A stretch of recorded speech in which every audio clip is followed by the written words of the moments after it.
So let's start by trying to connect the beams over here. Now, if you look on the right side, we have the beam-to-beam connections. And under this heading, we have several different options. Right now, since we are talking about the floor beams, primarily we'll be thinking of the beam-to-beam end plate connection, the stiffened end plate connection, the fin plate connection, and the beam-to-beam angle cleat connection. These are primarily used because floor beams are all simply supported most of the time, unless there's a cantilever in which you'll have a beam-to-beam fixed connection or something like that. So these are the basic the primary connections which we use as far as the hinged connections are concerned. So let me just try them one by one and try to see the results. So we can try the beam to beam end plate connection. And this one basically asks for the main beam and the secondary beam. It then asks for any other secondary beam which might be coming from the other side. So we can just right click. And the moment we do that, we can see that the end plate connection has been created. We will discuss about all these in another video in which I will explain in detail what are the advantages and disadvantages of one over the other. But for the moment, I'm just going to basically create them and show the results on the screen. The other option, which is very commonly used and is very popular, is the stiffened end plate connection. And we just need to click on it, select the main one, and select the secondary one, and the stiffened end plate connection is created. I can zoom in over here as well, and now I can try the fin plate connection, for example, in which case I'll select the main one, the secondary one. There is an option to select the bracings, not to connect them, but to take the loads from them, and I'll explain that somewhere else. But right now I'm just going to right click 3 times for the fin plate connection to be created. Obviously right now there you can see the clashes because the other elements have not been connected yet. And the fourth one over here I can show is the angle cleat connection, which once again you select the main beam and you select the secondary, and there could be a secondary coming from the other side as well, so you right click and your angle cleat connection is created. These are the basic 4 options which we typically use in steel floor beams in order to connect our floor beams to each other. So now that we've seen the some of the more commonly used options for connecting the hinged floor beams, let's go in deeper and see what we will do next. If the question was how do we connect the horizontal bracing now with these options. Now as we had seen earlier, the beam to beam connections are grouped over here, but below them is the beam to column connections, but below that there's the bracing connections group. And in this bracing connections group, there are several connections that you have. But for for the connection of the horizontal braces, most commonly, the ones which are used most commonly are the bolted gusset connection and the corner bolted gusset connection. So I'm going to try and use each one of them. The bolted gusset connection basically does exactly what it shows on the screen.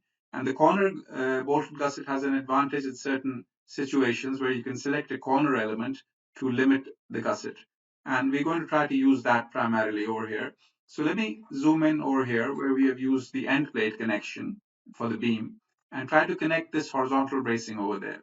So we can go to the corner bolted one, select the secondary beam as my primary element over here because of the approach angle. Obviously, this decision will need to be taken whether the main becomes the main or the secondary becomes the main. So I'm selecting this one, select the horizontal bracing, and then select this end plate as my limiting member. And the moment I do that, a connection is created, which is quite nice. It basically creates a very simple and nice connection. If I were to just select the assembly over here, and just show that only, you can see that this is what the assembly will look like when it goes to the site. Let me show everything back again. Now, there's one problem though. If I zoom really deep inside, we see that this bolt is clashing with the gusset plate. And it is at points like these where I would need to modify my decision of putting this at, say, 90 millimeters below the top of the top level of the steel. So I could maybe make this 100 millimeters and say apply. And now it's been moved a little down and the clash has been removed. These are the little things which the detailer will need to look at, whether the earlier decision on the height of the horizontal bracing was the correct one or not. These come out only when they actually start doing the detailing. But there are solutions. So another solution could be that I could have changed the distance between these two bolts, for example, in the original connection, the end plate connection. And all these are valid and possible solutions. The only point I'm trying to make over here is that whenever you actually start doing this detailing of the horizontal bracing incoming into the floor beam, you will always have these little problems. And the reason why I'm emphasizing these little problems is because later on, when we discuss IntelliConnect, you will see how IntelliConnect actually intelligently looks at these problems, finds solutions, and then implements them automatically. And but we will talk about those when we get to that. So let me zoom out and see what could have been done, for example, over here, in which the fin plate connection was used. Once again, I can go to my corner bolted gusset, select this one as the main member now, select the secondary horizontal brace, and select this as my limiting member. And once again, I've got a pretty neat connection. The only problem being these bolts and these welds are clashing. So once again, I might take this decision of moving this down a bit. And maybe I can be happy with that decision. So these two were pretty simple to solve. Let me get to a little more complicated situation now. Let's go to the other side where I've used the stiffen end plate connection this time. And as you can see, the geometry is such that no matter what I do, whether I use the corner bolt, first of all, I cannot use the corner bolted gusset in this case because it's too far out. So let me just try that. It's not going to work. But if I were to select this one as my main and this one as my secondary and use this one as my, this is going to create a lot of problems for that beam over there. But let's say I don't do that. And because first of all, you can see that it's also jutting out a lot. And I don't really want that as a solution. So let me undo that. And if I were to use the normal bolted gusset connection and select this one and right click, now there's a huge clash. And it's basically going right into the stiffen end plate connection. And this is not what I want. So in such situations, the detailer might be forced, might have no other option, but to actually shift the working points of this incoming horizontal brace a bit to the right in this case, and then basically see whether this connection is working or not. And this is not part of the auto adjust procedure. These are the minor adjustments which we actually get to do once we are actually into the connecting of the model, because there it is there that we actually see these problems and we have to deal with them.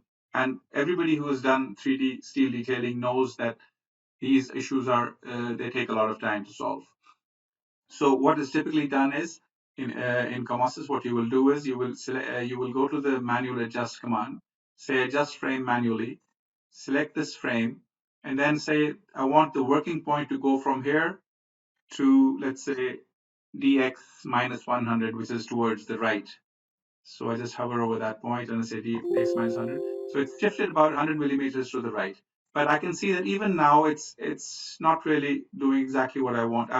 I might need to make some modifications in my macro, and I can do that. Of course, I can go in there and I say maybe lessen this number to 50, so that's much shorter, and also maybe even smaller, maybe because it's doable over there, 40, and also remove the inner stiffener or the other one, maybe this one.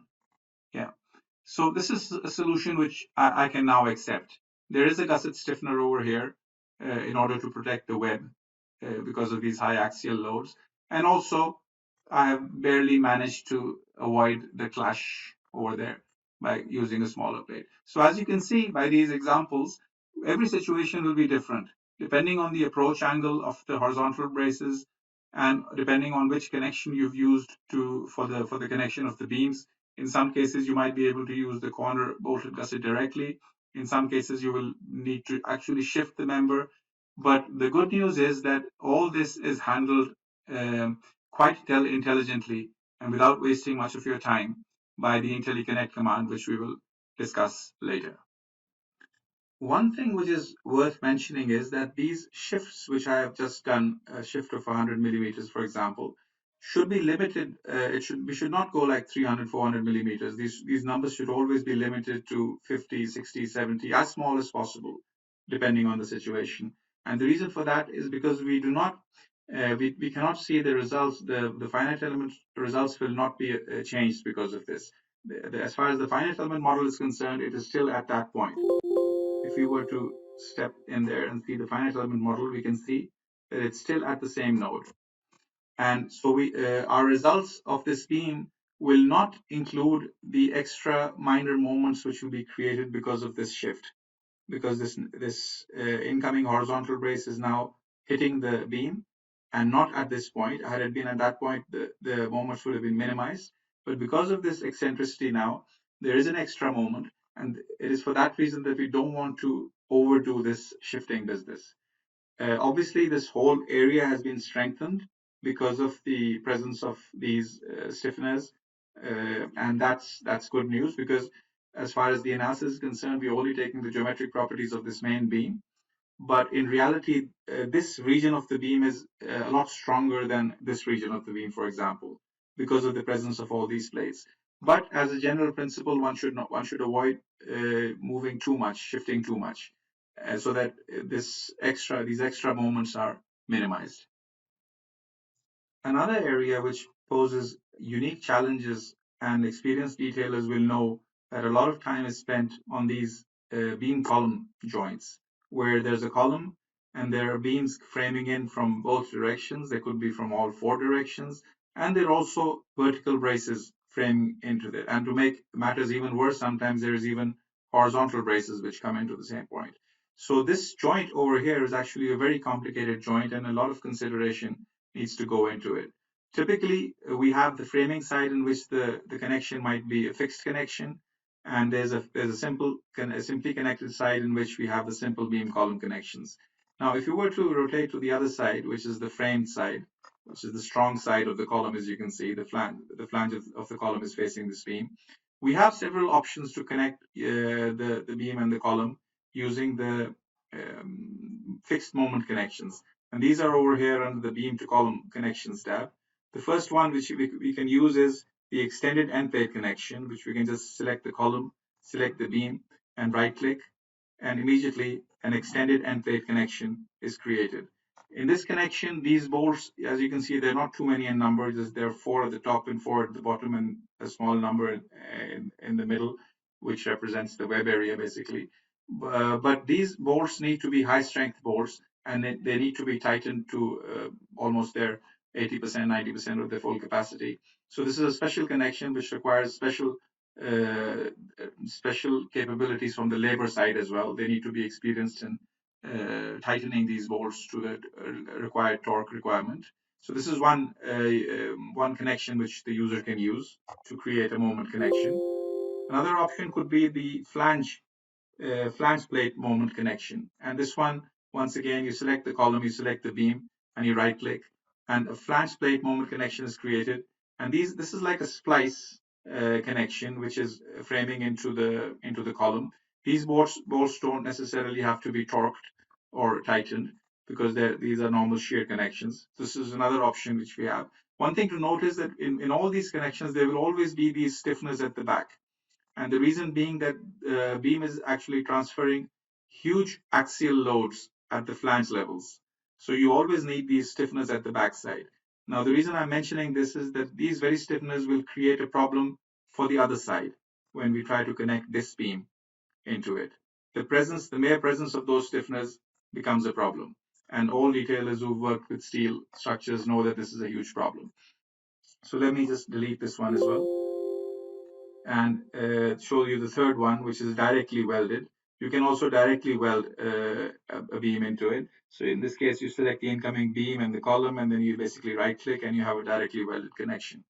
This can also be used. This is very commonly used. The only thing which we do is that whenever we want to use this one, we usually have a little splice over here in the beam, because this would be a very awkward thing to transport, a column and then a long beam coming out of it. That would really ruin all the transportation requirements.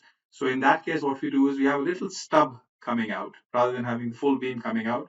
We break the beam at this point. We directly weld it to the column, And then we have a normal splice over here so that we don't have this transportation issue. The one I'm going to use today is the haunch connection. So I can just select the column and the beam, and immediately a haunch is created. This haunch also has the stiffeners at the back side. I can, if I go inside my macro, I can also have the option of creating this middle stiffener as well if I want. So there you see the middle stiffener over there. Now we talked about the problem these stiffeners create for the other side. And over here, I'm going to show you how COMOSYS quite easily handles this problem. So over here, we have the beam to column connection for the simple side. So it's the stiffen and end plate connection once again. What you do is you simply select this one, you select the column, you select the beam, and now you can either right click, but since there are these stiffeners which are creating a problem, you can zoom in and select the top stiffener, select the bottom stiffener, and if you want, select the third stiffener as well, but in this case, it won't be needed. So I'm just going to right click. And when I do that, this connection actually modifies the stiffeners which are coming from the other side. These stiffeners were there because of this connection. But what it did was it modified them to accommodate this new connection, this new stiffen and plate connection. And that's a huge advantage. And the only thing we have left now is to somehow find a way to connect this vertical bracing which is coming in. And for that, the most appropriate one is the corner bolted gusset. So I can just select the column, select the vertical brace, and then select the top stiffener. And immediately my vertical brace connection is created. So with a few clicks, if you notice, I've just with 2 clicks I created the haunch connection. With 2 clicks, 3 clicks I created the stiffen end plate connection, and then with 2 clicks I created this one. This very complicated joint, which normally would have been a big mess had we not had these convenient commands at hand, is easily detailed in COMOSYS. And there are many other options. How do you, which I can show, but we won't go into that because that's too time consuming. But the good news is that most of these commands have been tailored so that you don't waste much time on these complicated connections. Now, much simpler than the one which we discussed over here is the normal bracing connections whenever they're connected to beams like they are shown over here. All you need to go is go to your bolted gusset command, select the main beam, select the first brace, select the second brace. You can select third, fourth, and fifth braces if you want as well. Right click, and immediately a connection is made, which is the bolted gusset connection. You can go into the macro and change the defaults. Once again, you can go to the other side, go to the same command, select the beam, select the first and second bracings, right click, and your bracing is immediately created, very simply.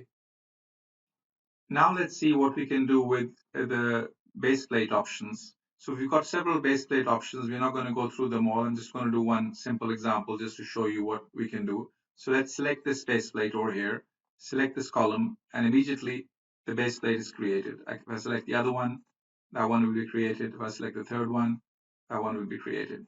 And obviously there's a clash right now as far as this vertical bracing is concerned. Let me get this one out of the way so that we can see better. Yeah. So this vertical bracing is now clashing with this main plate over here as well as with this one. So this main plate obviously cannot be removed, but this one can. So we can go inside the macro and remove the P2 stiffener. And once again, this plate is removed from the connection.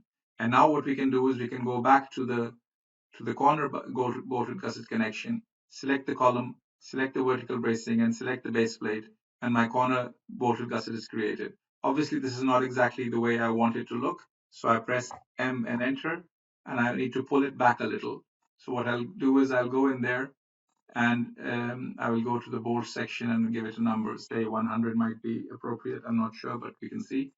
Yeah, 100 seems to be about right. So I pull it back a bit, and now it seems to be okay. But obviously right now there's a clash between this gusset plate and this pink stiffener over there, and both of them are important. I cannot delete the pink stiffener because it's a major part of the base plate connection. So what I can do is I can go to my edit menu and go to my edit plate and say plate versus plate adjustment, which is a very useful command in which several plates can modify a particular plate. So in this case, I select my gusset plate, which needs to be modified, and it needs to be modified according to this pink plate. And when I select the pink plate and right click, immediately we can see that it has been modified to go all around. So if I were to now just show this plate in isolation, you can see that it has been modified like that. So these are very simple tricks, and very quickly with a few clicks you can go about creating your entire model. And obviously we're not going to go and connect the entire model like this because it's going to take a lot of time. For the purpose of that, this video is not needed. I've shown you the basics. The only thing which is left to show now is the sag rods and the girts, and we'll talk about them now. So let's try and connect the girts now.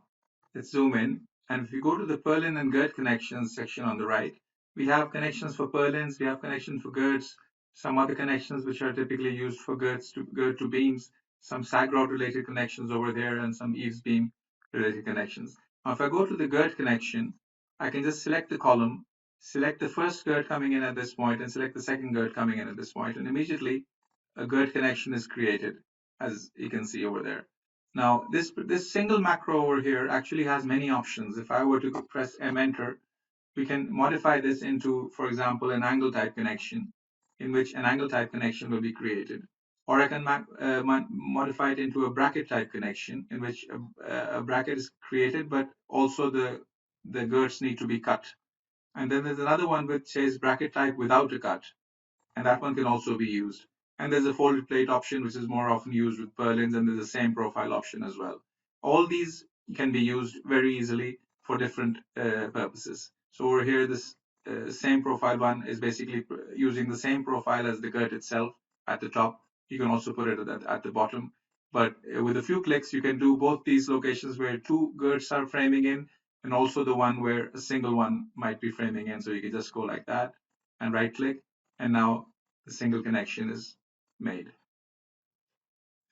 Now let's get to the sag rods, and sag rods can be of two types. There will be the vertical sag rods which come in and frame into the girts directly, and for them all we need is basically a hole in the girt and a nut on the other side. So for that we simply use the sag rod connection, and we select the girt and the sag rod, and the hole is created at that point. Similarly, if we select this one and this one, it will come through that. And this is very simple. But there's another one which is the inclined one, and the reason why this is used is because all the load which has been accumulating from the bottom up, which is because all these sag rods are acting as supports, so all the support reactions are accumulating in these sag rods. And when it gets to the end, we want to take that final load, all the accumulated load, right to the edge of this final girt, because if you take it right to the center, then it will be a huge load.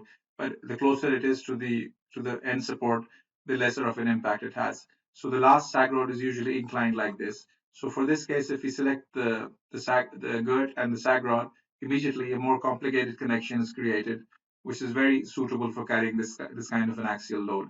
If you do it from the other side, then it's created in that fashion, and it's very easy to use. Now, after a few hours of clicking, you can see that the entire building has been connected using the very same commands I've just shown you a while ago. And the different options I've used, I've also mentioned. And it's not very difficult, it's not very complicated, but we will discuss in IntelliConnect how we can even get rid of these 4 or 5 hours of manual detailing, or not manual detailing, but rather using the macros manually at each joint. And we will show you a revolutionary way in another video called IntelliConnect, where we will actually get rid of all this hassle, and the building will basically connect magically by itself.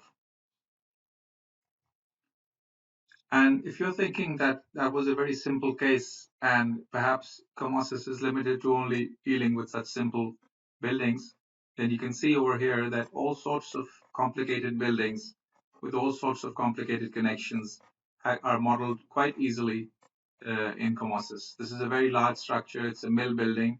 You can see various connections which have been made. Most of them have been made by the automatic macros. Some of them uh, have been made manually because of the complications which they exhibit. But the overall image, the overall message which needs to be given over here is that no matter how big your building is, no matter what the size, no matter how complicated it is, it's extremely easy to model it in COMOSYS and finish the detailing much quicker than any commercially available program.